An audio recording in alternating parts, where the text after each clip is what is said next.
Control করা সম্ভব। আমাদের দেশে দেখেন, আপনি সন্ধ্যার পরে পরে আপনি বাসায়ও কারেন্ট চাচ্ছেন, এট দ্য সেম টাইম আপনি চাচ্ছেন শপিং মলগুলোতে কারেন্ট। আপনি তো এখন শপিং মলগুলোতে সারাদিন ধরেন কাস্টমার, যেটা সাধারণত অনেক সময় দোকানিরা বলে থাকেন যে দিনের বেলায় কাস্টমার কম থাকে। দিনের বেলায় যখন কাস্টমার কম থাকে তখন সে একটাই এয়ার কন্ডিশন চালাচ্ছে।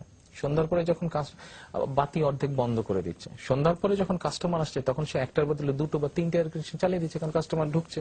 আচ্ছা, লাইট যেখানে অর্ধেকের বেশি বন্ধ ছিল সবগুলো লাইট জ্বলছে। এখন এট দ্য সেম টাইম গভর্নমেন্টের পক্ষে, কোন গভর্নমেন্টের পক্ষে কিন্তু সম্ভব না, এটা খামাখা একটা জোর করে কথা বললে তো হলো না, কোন গভর্নমেন্টের পক্ষে সম্ভব না।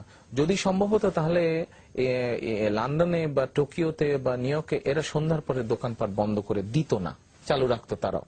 তো সেগুলো তো রিচ কান্ট্রি, রিসোর্সফুল কান্ট্রি, তারা দরকার হলে এক্সট্রা জেনারেশন সেন্টার বসিয়ে তারা এক্সট্রা পাওয়ার জেনারেট করে ওগুলোতে সাপ্লাই দিত, তাহলে কিন্তু তাদের ওখানে হতো। কিন্তু আমাদের এখানে আমি ঘরেও চাবো, এট দ্য সেম টাইম ওখানেও চাবো, সব দিকে লোড পড়ছে। তখন একটার বদলে তিনটা এয়ার কন্ডিশন চলছে, 5টার বদলে 20টা বাতি জ্বালাচ্ছে। তো এগুলো সব কনজিউম করছে। আবার আমার অর্ধেক লোক বাড়িতে রয়ে যাচ্ছে, সেও হয়তো ফ্যান চালাচ্ছে, লাইট জ্বালাচ্ছে, এয়ার কন্ডিশন চালাচ্ছে, ফ্রিজ চলছে, টিভি চলছে, সবকিছু চলছে। আমি ইন্টারাপ্ট করি, বিষয়টা হচ্ছে যে পরিস্থিতিটাকে মোকাবেলা করা।